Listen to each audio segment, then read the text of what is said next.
Very nice work there, people. Very nice work indeed. Oh, thank you so much. Your advice was very helpful. Well, it's like I tell every adult movie star. If you're going to suck, suck all the way. It was an honor working with you, sir. I've never seen such brilliant direction. Well, what can I say? I know how to keep them coming. Who was that ingeniously perverted man?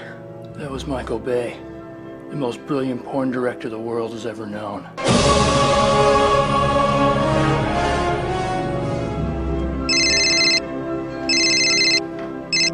Hello?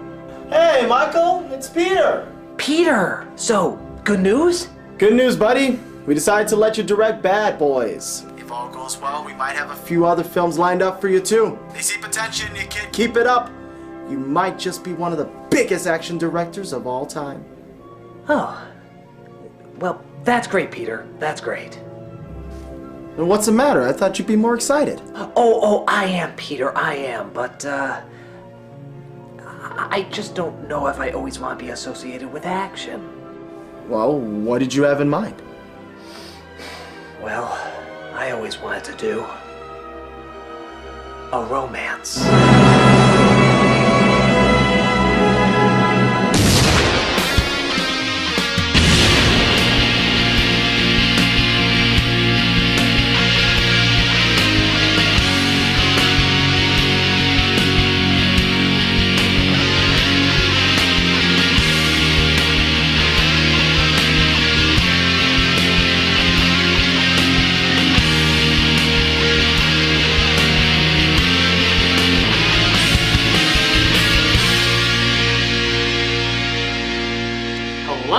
Nostalgia Critic guy, remember it? So you don't have to. Years ago, a disaster fell upon this nation. A horrible tragedy that left good people and their families scarred for life. And while many weren't there to witness it, this attack on the public left several poor souls confused and afraid. And I think we can all agree, it's a bombing we will never forget and will hold deep within our heart. Okay, you know the punchline. It's Pearl Harbor the movie, not the actual event.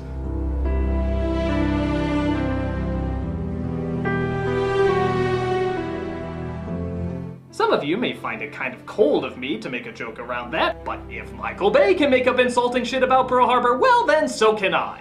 This dumbass flick trying to cash in on the romantic historical fiction based around a tragedy genre, which sad to say is quite a popular genre, is an obvious studio choice to try and get out a butch version of Titanic. Because hey, if the highest grossing film at that time got its profit from teary-eyed women, naturally we can make more, marketing to testosterone-filled man penis. The problem is, it's over 3 hours long, has no action until the middle, and is under the misconception that Ben Affleck is likable.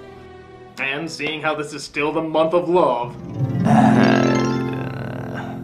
I say we get snuggly with the most romantic person we can think of, Michael Bay. Let's awaken the sleeping giant with Pearl Harbor.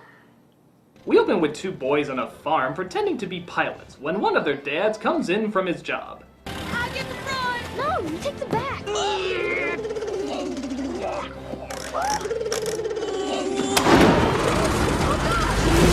Oh, what do you know? It's one of those one-button push planes. He was a piloting school my ass. Flying this thing's as easy as flushing a toilet. We flew! We flew! Yes, I'm a pilot! But Father Jerk in everything I'm in is not happy and starts beating his son, only to have his friend knock him out. I will bust you open, you dirty German! I fought the Germans in France. I pray to God no one ever has to see the things that I saw.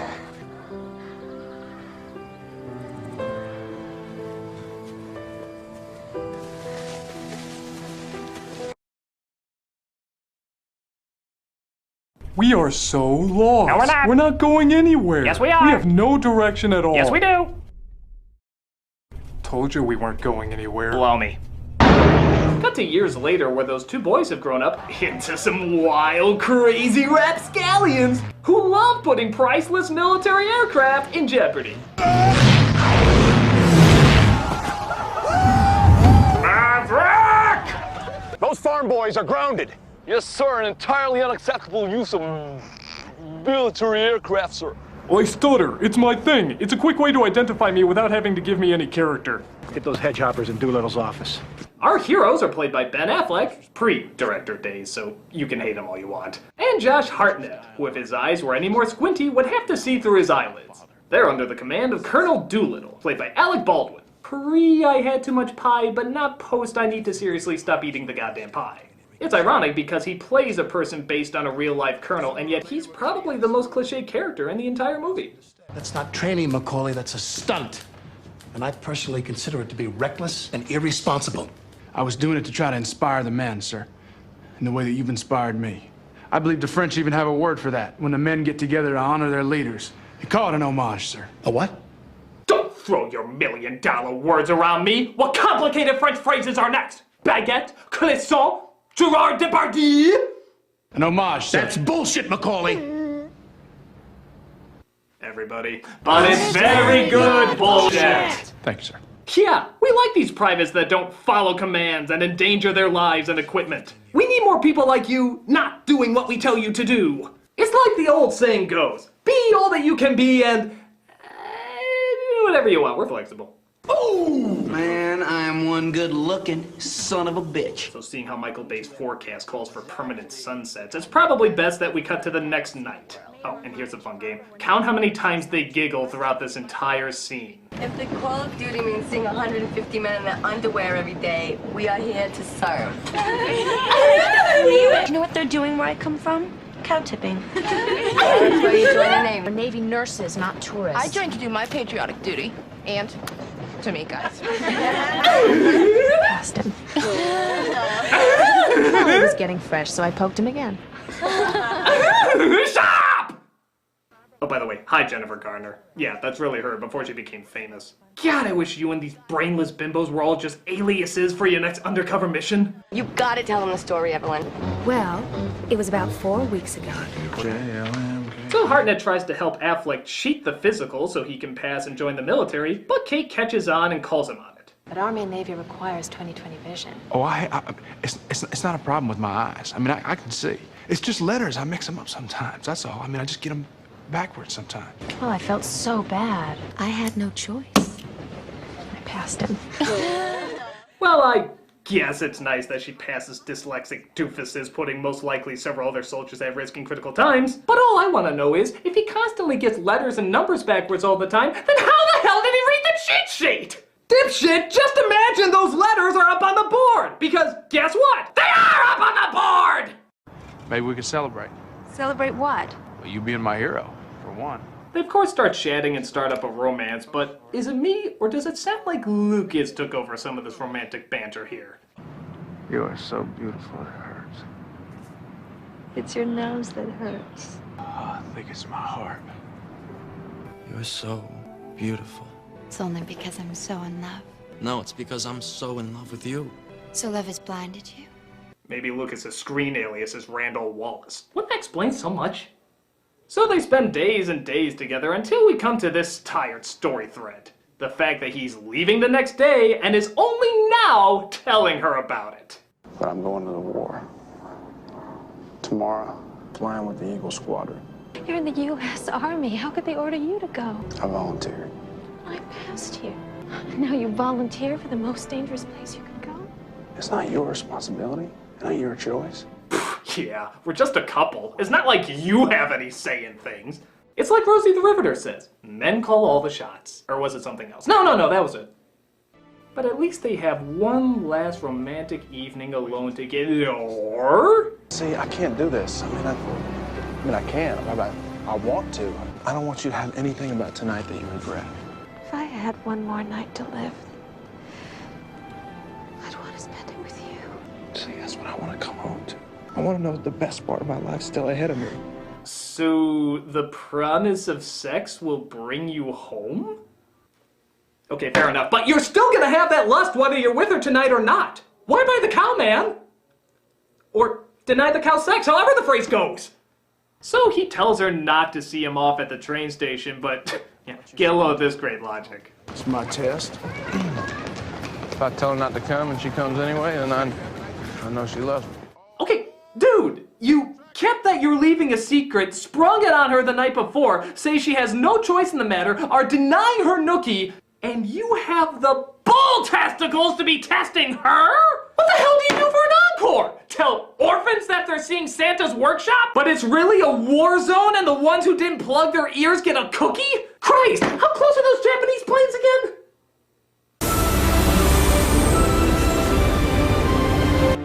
Evelyn! Evelyn!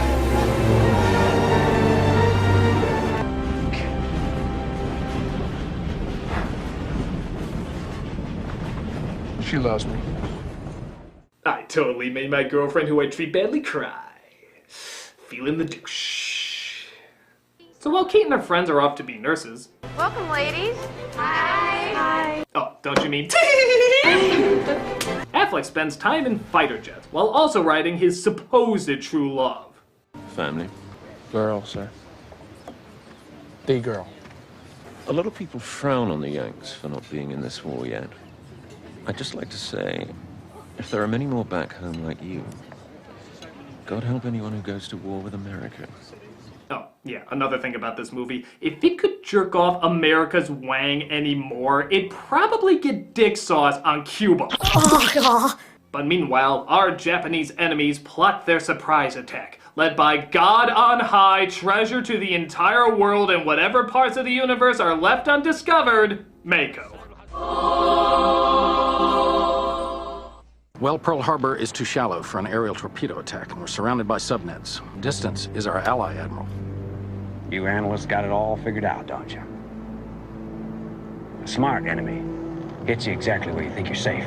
Yes, the smart enemy plots in giant hot tubs with toy battleships that have no markings on it that would identify it as a map. Not, of course, forgetting Rubber Ducky Godzilla. Oh, Rubber Ducky Godzilla! Rubber Ducky Godzilla! Rubber Ducky Godzilla! Oh! そうすれば敵側はますますもって混乱状態に陥ると思う。いいやんだ。賢明な人間は戦わずして戦に勝つよ。Actually, I have to admit, I'm kind of shocked. We're about 45 minutes in and there's been no explosions, all character development, even if it's bad development, and even the Asians are shown in non-stereotypical ways. Almost like Michael Bay was a different guy. Still a bad director, but a different guy. You almost gotta wonder what was going through his head at the time. Peter, did you see the news about Armageddon? No, but I've seen the critical feedback. Maybe there wasn't much to this Bay kid as I thought. Actually, according to these recent box office results, it's already made $36 million. How can that be? Everyone said it was crap. And yet it's still made a spectacular amount of money. No film has ever gotten this much hatred and yet earned so much. Maybe this Michael Bay guy is onto something. Maybe he's a wonderkid. He's a miracle. Some are even calling him the son of schlock. Hail, Hosanna! The chosen one has come!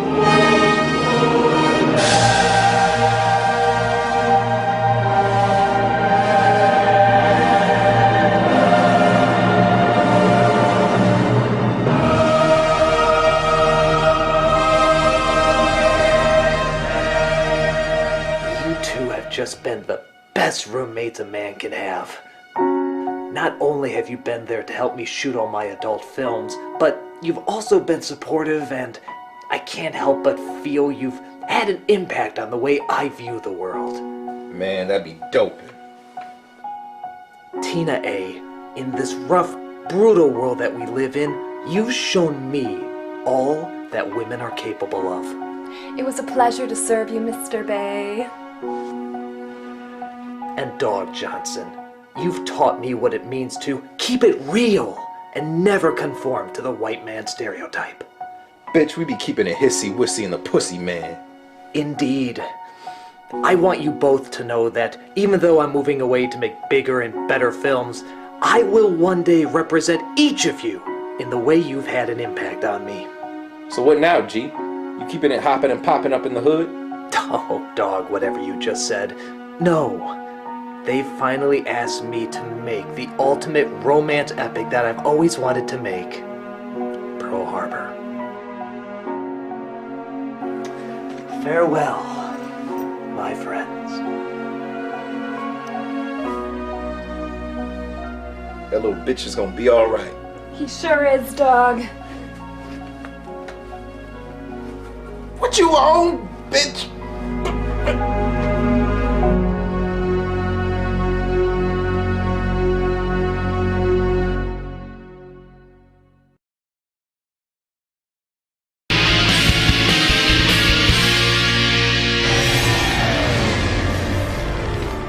So Affleck takes a hit by enemy planes and is believed to be dead.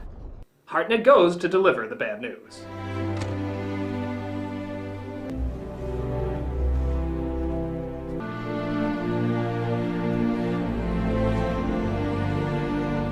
I'm sure he's really gone. That's why the advertisements show him in about 20 more scenes that he wasn't in yet. Hey, while we're at it, I get the feeling Aragorn will make it through the Two Towers also.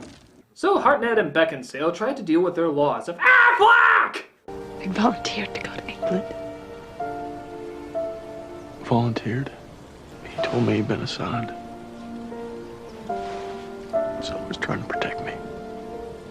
Yeah, that is so like him to protect his buddy. God, I feel like you two have shared so much in the 2, maybe 3 scenes you had together. You know, the ones that never went over 5 fucking minutes. Oh, and speaking of which, did protecting you also include playing chicken with expensive aircrafts? Putting your life and your professional career in danger? Well, at least it was worth it to 86 his girlfriend and leave her nether regions colder than a snowman's rectal thermometer. You know, I gotta admit, from an outsider looking in, I think it's pretty obvious that dear old Affleck is a dear old asshole! How close are those planes again? So, we've had one romance, yes. What about second romance? Hey, we got a visitor.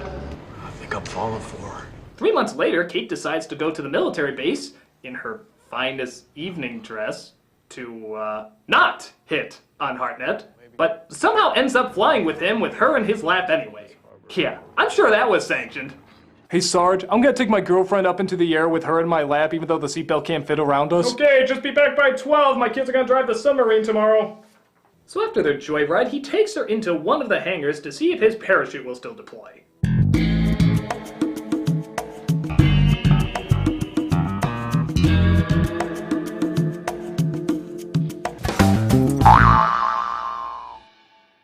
But then Dan Aykroyd, yeah, you heard right, Dan Aykroyd, making his biggest appearance since Temple of Doom, alerts of a possible oncoming attack. When I was in the Asiatic fleet, the locals used to try to get outside of a problem, to try to see the inside. A blow to Pearl would devastate the Pacific Fleet's ability to make war. Just like the symmetrical book stacking of the Philadelphia mass turbulence of 1947.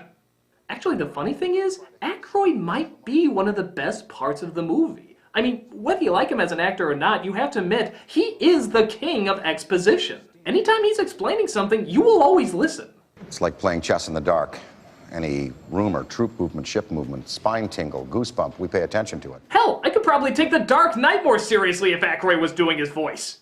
As a duly designated representative of the city, I order you to cease any and all supernatural activity and return forthwith to your place of origin or to the nearest convenient parallel dimension. Huh? But it's all good because Team Josh seems to be just as happy as can be with Affleck's leftovers. Every moment we're not together, you're up there training for it. Yeah, well, I'm training for moments like these. Oh, well, now that's very interesting. It's very interesting because we have somebody backstage who would like to comment on this whole thing. Can we bring him out here, please? Can we bring him out? Oh! Critic! That's right, Affleck just pops out of nowhere. He was gonna call eventually, but if you haven't noticed, he likes to spring dramatic bullshit at the very last minute. I got picked up by a French fishing boat, and I was in occupied France, and I couldn't get word out. But in the middle of their reunion... Rafe. Oh, I was just keeping her warm for you.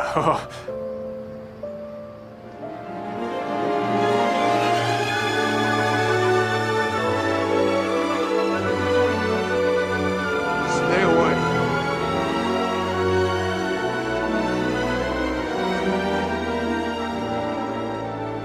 So, fuck trying Time to fix this problem, let's go get hammered. And while we're at it, let's throw some dick remarks at the people you thought you were helping, but you were really just being a cockhorse to. Y'all know Danny was even good enough to look out for my girl for me while I was gone. We thought you were dead, Rafe. Life is good, ain't it, Danny? You left her to fight somebody else's war. Yeah, he's only been back for 10 minutes, and already I hate him. When you were gone, it's the loneliest I'd ever been. Same for her, too. If you hadn't gone, none of this would have happened. This was my fault, I guess. No, I don't know. You volunteered, you left her behind, you tried to control his life. Let's see what the Magic 8 Ball has to say.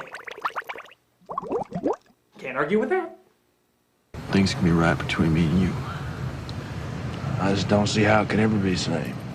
So, how close are those planes again? I go now to fulfill my mission and my destiny. I hope it is a destiny that will bring honor to our family. Ooh, might be closer than I thought. They're writing letters to their Japanese relatives in English. To throw the enemy off?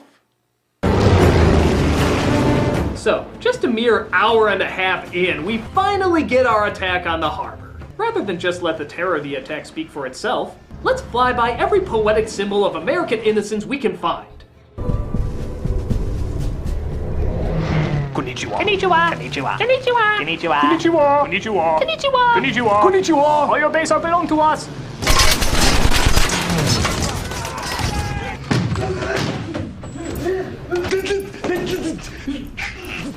Okay, who made him our communications officer?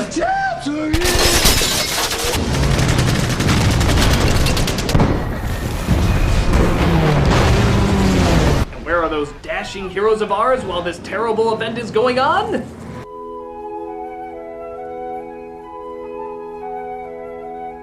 Yeah, I mean, don't let the title of the movie interrupt their love triangle. Let them sleep. Let them figure things out. Yeah, sort of a big problem with this, isn't it? I mean, at least with Titanic, whether you like it or not, you see the fictional characters interact with the real-life characters. So when the tragedy happens, you know who they are and can build emotional connections with them. Here, they're in a car away from the base. I mean, okay, a plane fires at them, but we know the ships is where the majority of the attack is gonna take place. And thus, where we're gonna spend most of our time. But they're never on it. So we never make a connection to any of these people dying. Except maybe Cuba Gooding Jr., who had a quick cameo here and there. And yeah, don't get me wrong, it sucks seeing this. It sucks seeing people get killed. But why waste an hour and a half never showing who they are? You wasted it on characters who don't exist, you don't care about, and aren't even in the center of the attack. Yeah, great call on that. But, with that said, I have to admit, the action for the most part is pretty well done. I mean, you can see what's going on, it's intense, and the effects are very impressive.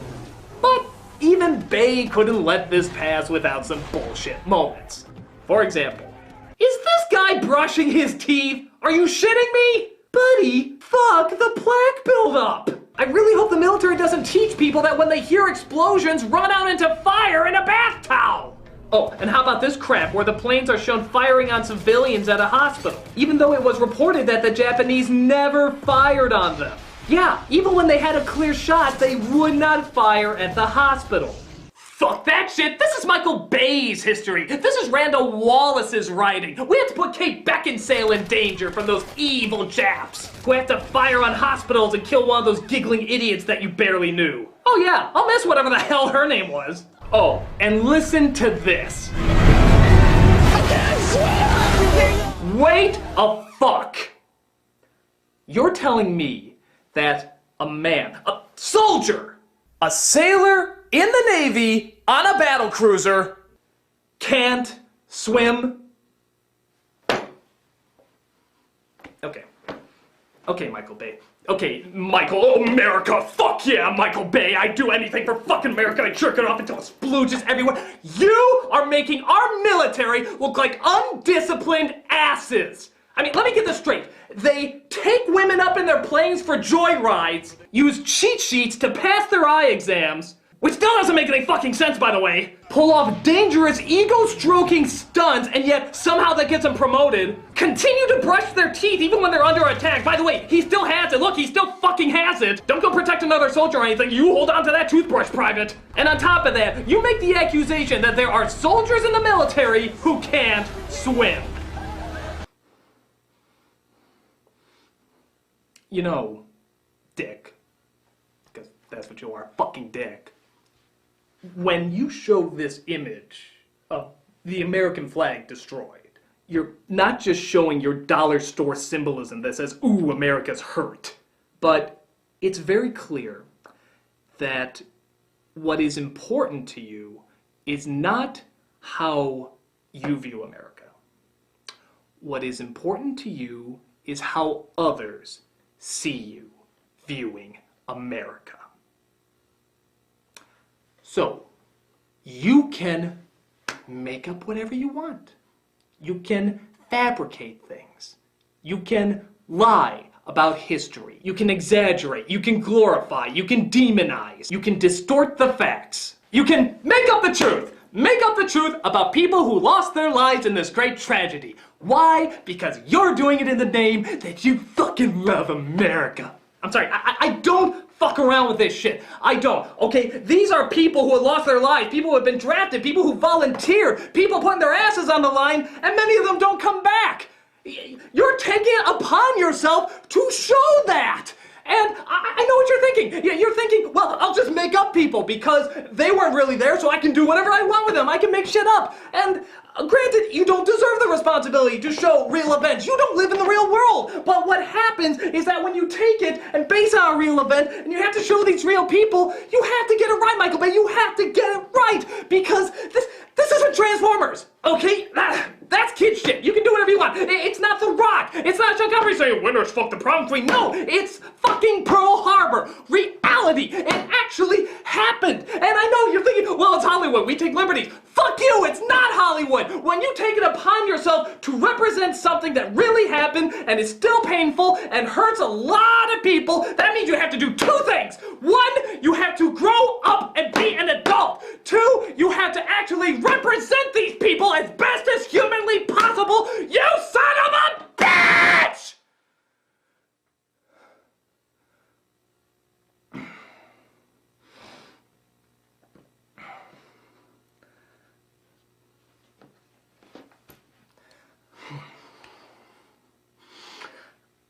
I can't be the only one who sees this.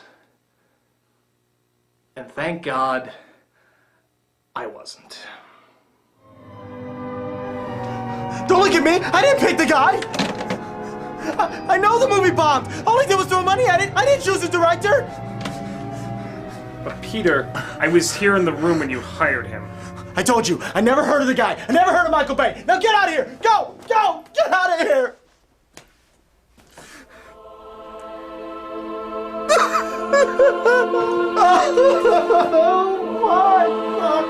Why have you forsaken me?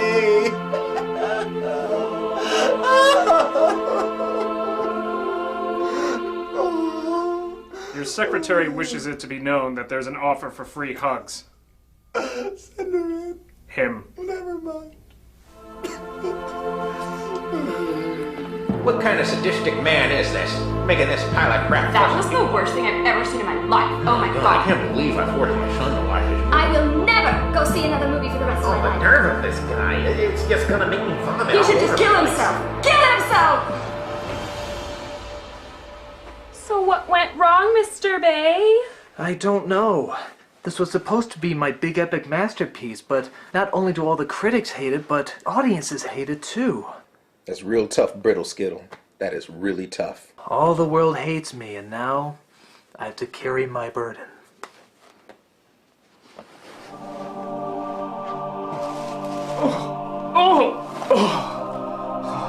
What's that? All the Pearl Harbor DVDs. They suspected that nobody would ever buy one, so they gave them all to me. Would you guys like one?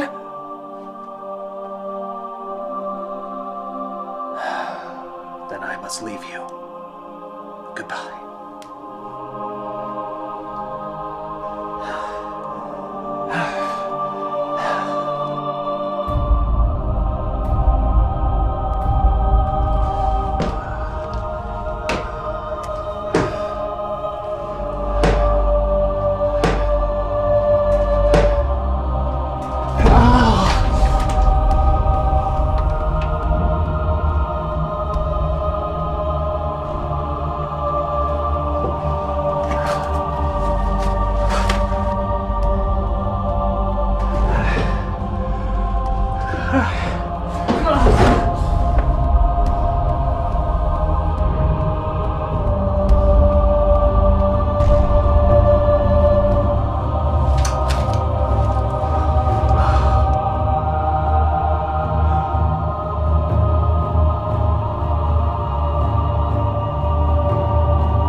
this man was the son of Schlock. So President Roosevelt and his rubber double chin plan to fight back and finally enter into war. I'm talking about hitting the heart of Japan, the way they have hit us. What you're asking can't be done.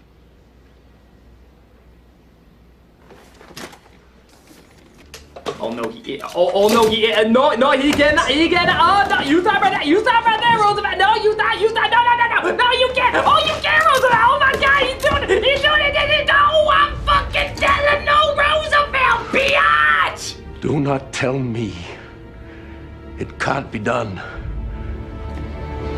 That is so damn cliched, but you know what? It's FDR, I'll give it a pass. That's one of the most incredible motherfuckers who ever lived. I'm surprised his wheelchair didn't turn to a transformer. Fire consumes the cabinet and his theme song plays him off. It's the one time I want to see Michael Bay go more over the top, I'm not gonna lie. I can't find Danny. Is that why you're here? Oh crap, I forgot about this horse shit. There's no more Japanese bomber planes to save me now. Well, you don't have to explain anything to me. I do. Because you're acting like I didn't love you. Evelyn, loving you kept me alive. It just didn't keep me from leaving you. But it turns out Kate has an even bigger secret. Rafe, I'm pregnant. I haven't told Danny. I don't want him to know. All he needs to think about is how to do this mission and get back alive. Yes, and as any soldier will tell you, a loving woman by your side and child on the way wouldn't be a good motivator at all. You should offer ice cream. Ice cream. So once again, Affleck and Hartnett are assigned together. Awkward. And once again, Doolittle tries to see if he can talk with the animals. I need you for a mission I've been ordered to put together. You know what top secret is? It's not quite as complicated as your $1,000,000 French words, but I think you can deduce what it means. And if it doesn't seem pretty ridiculous asking grown men what words that even a 5-year-old would recognize mean, how about asking grown men to listen to a speech that even a 5-year-old would write? Oh, and I mean it. Every overused, cliched phrase ever used in a speech is used in this dialogue. Like, this is a dangerous mission. The mission I'm asking you to volunteer for is exceptionally dangerous. Look to the man next to you. He'll be dead. Take a look at the man beside you. You or he will be dead. Victory belongs to those who believe in it the most. Victory belongs to those that believe in it the most. I think these people might disagree, but screw it. And let's end with the most cliched of all, I shit you not, those who are brave enough, step forward. Everyone brave enough to accept this, step forward. Do we honestly have a choice if we've been drafted? Okay. Look at those brave American men who can do no wrong. Watch as they kill innocent civilians on their dangerous raid. Oh, wait, we're not gonna show that part that really happened? Okay, well, in that case, why don't we show you the part that didn't happen? When those evil Japanese fired on our civilians at the hospital.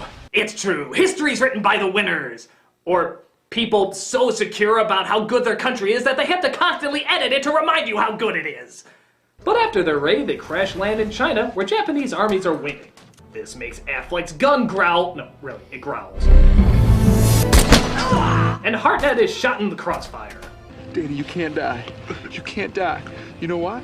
Because you're gonna be a father. You're gonna be a daddy. I was supposed to tell him. Oh, I wish he told me. That would have been a great motivator not to be shot. Please, please, please.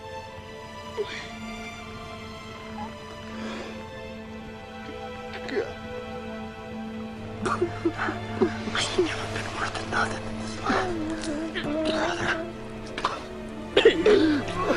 So Hartnett kicks the bucket, the Chinese come to rescue them, Affleck tells the news to Kate, who takes it pretty well, I guess her whole role in this movie is just to be told men are dead, and they have their child off screen. Hey Danny, how'd you like to go flying? Yeah, enough of your dead daddy. There's a plane we can fly! Woo! And it doesn't really even end on that big of a note. I guess the film knew that most of the audience had to pee or already walked out, so they just sort of slapped the credits over it. And that was a terrible movie. You know those crappy after-school specials that want to talk to you about drugs but clearly have no idea what they're talking about? That's sort of like Michael Bay in history. If you want to tell a horrible love story, fine, but leave our dead soldiers out of it. Because in the end, it doesn't work as good fiction, and it doesn't work as good history. And honestly, it's just strange that Michael Bay would even try it. I mean, clearly his niche is box office crap, not historical drama. I mean, that's his calling. It's always been his calling. I wonder when he realized that.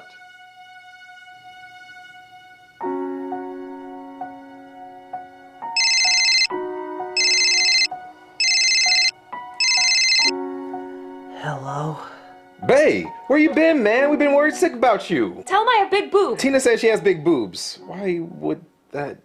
Forget it, guys. The crowd has spoken.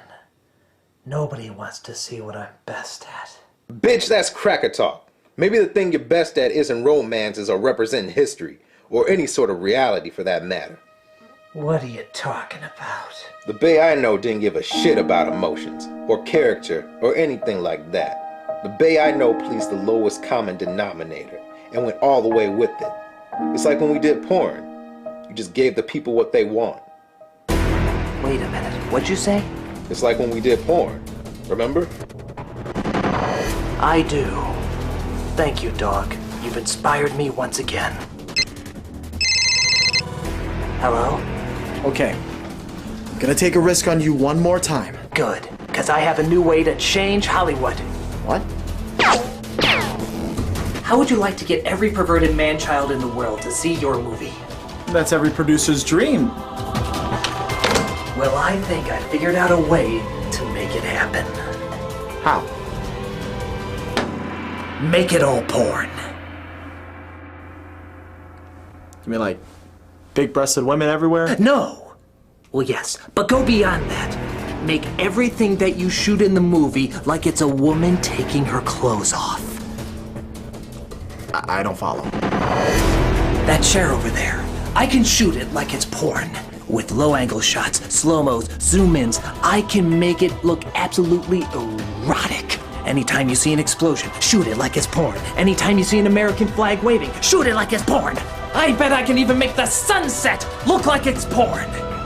And lo, I shall call it pornomatography. We shoot everything like it's porn without actually showing porn. We could sell it to the 13-year-old demographic! Yes! But how about how it ties into the story? It doesn't make any logical sense! The world doesn't make any logical sense! The only thing constant is porn. It must be this way. Oh, and one more thing.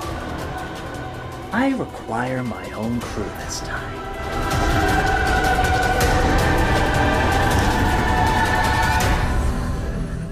Mr. Bay, don't you think this much sepia tone will hurt people's eyes? Porn it. Mr. Bay, do you really think we can throw in this many explosions? Porn it. But it goes on forever! Porn it. There's just too much damn slow-mo in this! Porn it. But the people won't watch! Porn it! He's a madman!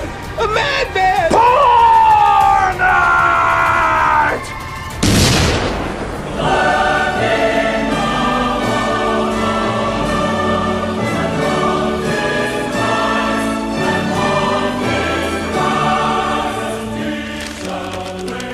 Do you realize what this means? Yes. He has risen. And behold, the second coming of crap. Give not into character, give not into story, for that leads to art. Give instead unto porn, for porn is everlasting, and shall never diminish from the earth. And always remember, if you're going to suck, suck all the way.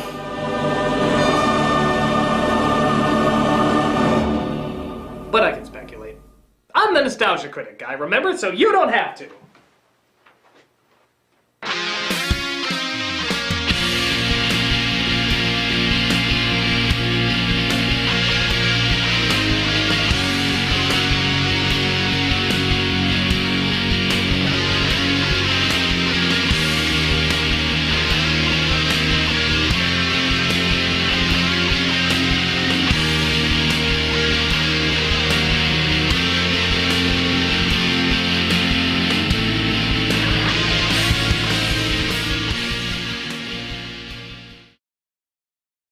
And call it an homage, sir. A what?